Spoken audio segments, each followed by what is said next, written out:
जब एक तरफ ये हिंदूवादी सरकार अपने को घोषित की है भारतीय जनता पार्टी, और उसकी सरकार में हमारी देवी देवताओं पर गालियां दिया जाता है और उनके पोस्टर जलाए जाते हैं, ब्राह्मणों का उत्पीड़न चरम पर है, हमारी बहन बेटियों पर कीचड़ उछाला जाता है और संसदीय भाषा का प्रयोग, उनका चरित्र हनन का प्रयास किया जाता है, तो उस पर यह सरकार क्यों नहीं जगती?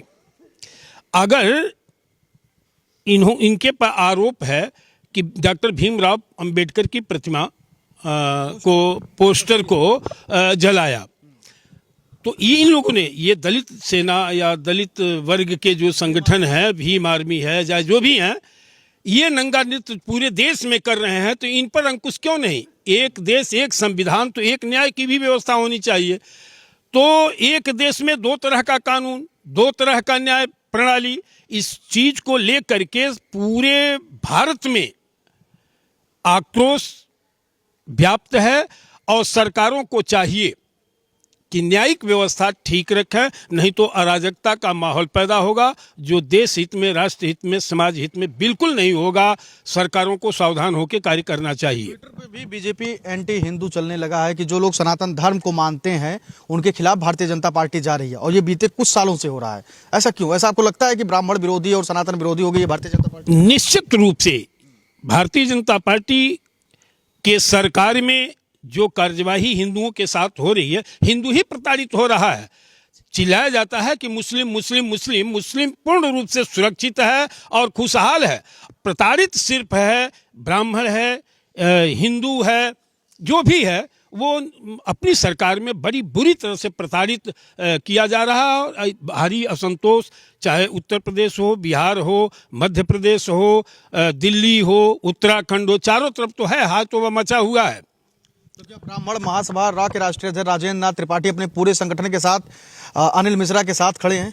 अनिल मिश्रा के साथ था, हूं और रहूंगा, और देश में जहां भी इस तरह का अन्याय होगा, हिंदुओं के साथ, ब्राह्मणों के साथ, जहां पीड़ित मानवता की रक्षा के विपरीत आचरण करेगा, कार्य करेगा सरकार, राजेंद्र नाथ त्रिपाठी और उनके संगठन के कार्यकर्ता चट्टान की तरह इस तरह से न्याय से वंचित लोगों के साथ खड़े रहेंगे। कहा जा रहा है कि SC/ST एक्ट के तहत उस पर कहा जा रहा है कि मुकदमा दर्ज हो, NSA के खिलाफ, NSA के तहत कार्रवाई हो। नहीं तो वहाँ कहाँ बनता है, ये बनता कहाँ है SC/ST एक्ट? SC/ST एक्ट कब बनता है, इसकी परिभाषा जो मांग कर रहे हैं, इसकी परिभाषा को जाने कि SC/ST एक्ट लगता कब है और NSA क्या है। दोनों की परिभाषा के तहत अगर आता है तो उनमें जेल भेजें और आरोप लगाएं। लेकिन क्या जो ये भीम आर्मी के लोगों ने किया, मनुस्मृति जलाया, क्या उस पर एक्ट नहीं बनता है? वह भी तो हमारा एक संविधान है, उन पर भी वही धारा लगनी चाहिए, NSA उन पर भी लगाया जाए। और जहां भी वो जो डॉक्टर संतोष वर्मा IAS है, उसने बेटियों पर जो अंगुली उठाया, उसकी जीभ काट लेनी चाहिए। अभी तो कम है, अभी हमारी बर्दाश्त की सीमा क्रॉस नहीं की है, सरकार को वो नहीं दिखाई दे रहा है, उस पर कोई धारा नहीं बनती, आज तक न्याय नहीं किया सरकार। देंगे मध्य प्रदेश के ब्राह्मणों को क्या संदेश देंगे कि कुलदीप मिश्रा जी के ऊपर जिस तरीके से FIR हुई, मोहन यादव सरकार ने फिर कोर्ट से समय मांगा कि हमको समय दीजिए, अभी इनको जमानत ना दीजिए। देखिए, पूरे विप्र समाज को सड़क पर उतर जाना चाहिए, अपने सम्मान, अधिकार और बहु बेटियों की प्रतिष्ठा को लेकर के सड़क पर उतर जाना चाहिए। और नहीं सड़क पर उतरेंगे तो हम हमले के शिकार होते रहेंगे, अन्याय हमको ग्रास ले लेगा। ब्राह्मण कह रहे चंद्रशेखर आजाद कि हम ब्राह्मणवाद के खिलाफ है, ब्राह्मण के खिलाफ नहीं है। ये ब्राह्मणवाद क्या है? ये पहले वो पढ़े ना कि ब्राह्मणवाद की परिभाषा क्या है और ब्राह्मण क्या है। मैं उसको बता दूंगा आपके सम्मानित चैनल के माध्यम से कि वसुधैव कुटुंबकम सर्वे भवन्तु सुखिनः, विश्व का कल्याण हो, प्राणियों में सद्भावना हो, यह सिद्धांत ब्राह्मण का है। और ब्राह्मण ने इस सिद्धांत दे करके राष्ट्र और समाज का निर्माण किया है, इसे ब्राह्मण कहते हैं। और ब्राह्मण इनके बाप दादाओं का पोषण किया है, संरक्षण किया है, सम्मानित जगह दिया है, वो है ब्राह्मण, और यही ब्राह्मणवाद है। काश अगर पूरा देश ब्राह्मणवादी हो जाता तो कहीं अराजकता का माहौल नहीं होता, न ऐसे रावण पैदा होते।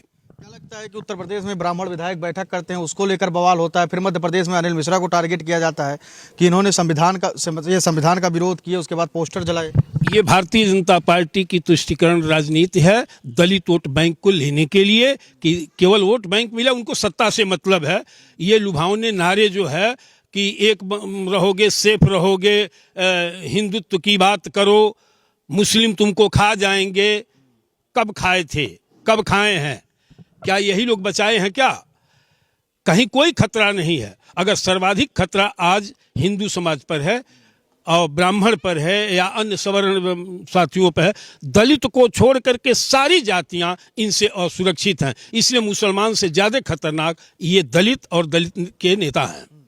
एक और सवाल है आपसे कि वहाँ पे जब ये पहले मुकदमा नहीं दर्ज किया गया अनिल मिश्रा के ऊपर, ना FIR की गई, लेकिन जब दलित संगठन वहाँ पे प्रदर्शन करने लगे जिलाधिकारी के आवास के बाहर, तब ये सारी चीजें की गई। तो क्या दबाव में आके सरकार डर रही है? नहीं, डर नहीं है, वो वोट की लालच है। अभी सड़क पर उतरने की ही बात अगर है तो देश के सभी राज्यों में अपर कास्ट सहित पिछड़े जात के लोग सड़क पर उतर जाएंगे इस अन्याय के खिलाफ में। तो जिस लालच में भारतीय जनता पार्टी पड़ी हुई है कि दलित वोट बैंक आ जाए, तो इनसे पिछड़ा सवर्ण बुरी तरह से भाग जाएगा। कब उतरेंगे आप लोग? नहीं उतरेंगे, अगर इस तरह से अन्याय होगा तो हम लोग सड़क पर उतरेंगे। हम भी संगठन की बैठक बुलवा करके इस गंभीर विषय पर अनिल मिश्रा का साथ देने के लिए हर राज्यों में अपने पदाधिकारियों को निर्देशित करूंगा कि दलित क्या नाम है, अनिल मिश्रा के साथ जो अन्याय हो रहा है उनके लिए न्याय की व्यवस्था हो। पाएंगे आप लोग भीमसेना से, भीम आर्मी से? अरे हम लोग ब्राह्मण हैं, ऐसे मनीषियों के पुत्र हैं जिन्होंने देश को आजाद कराया अपने जान की बाजी लगा करके।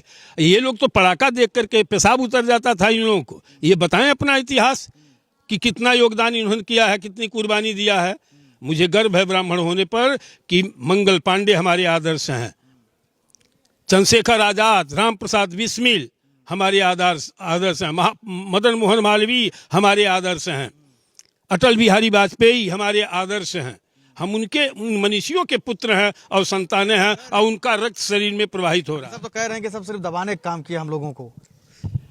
अगर दबाते तो कहीं दिखते नहीं, इनको बसाया, इनको संरक्षित किया, इनको बेटे के जैसा माला और नालायक हो गए आज तो और कोई नहीं मिल रहा है। अगर इस धरती पर दलितों का सम्मान किया और उनको सुरक्षित ढंग से बसाया, वह बसाने वाला ब्राह्मण है। तो कहाँ थे आप चंद्रशेखर आजाद? रावण कहे कि हम संतोष वर्मा जी का सम्मान करते हैं, उन्होंने जो कहा कुछ भी गलत नहीं था ब्राह्मण बेटियों को लेकर।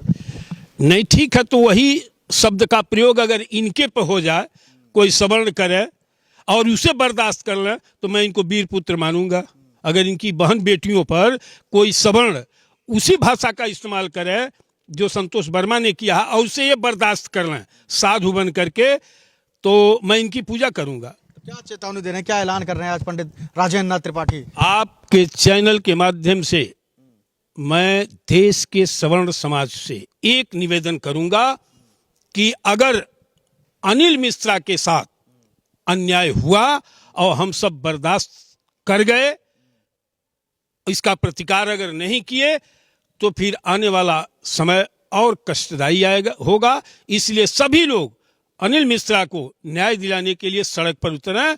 और अगर वो आंदोलन की धमकी देते हैं दलित समाज के लोग, भीम आर्मी के लोग, तो उससे कहीं हम लोग कमजोर नहीं है, किसी भी मामले में कमजोर नहीं है। सिर्फ कमजोर हैं कि जो इनको तोप थमा दिया है सरकारों ने, वो तोप हटा लिया जाए तो एक सेकंड युद्ध में टिक नहीं पाएंगे। ब्राह्मण महासभा के राष्ट्रीय अध्यक्ष पंडित राजेंद्र नाथ त्रिपाठी जी इस वक्त हमारे साथ मौजूद थे। हमने बातचीत की अनिल मिश्रा को लेकर, क्योंकि जिस प्रकार से अंबेडकर के पोस्टर जलाने को लेकर लगातार विवाद गर्माता जा रहा है और उनकी गिरफ्तारी हो गई है, उसको लेकर तमाम ट्विटर से लेकर हर सोशल मीडिया प्लेटफॉर्म पर उनके समर्थन में कई तरीके के ट्वीट्स और तमाम तरीके की तमाम प्रतिक्रियाएं सामने आ रही हैं। उसी पर हमने बातचीत किया और आपका साफ तौर पर ऐलान है कि हम अनिल मिश्रा जी के साथ खड़े हैं। कैमरा सहयोगी शिवांशु पटवा के साथ मैं संजय।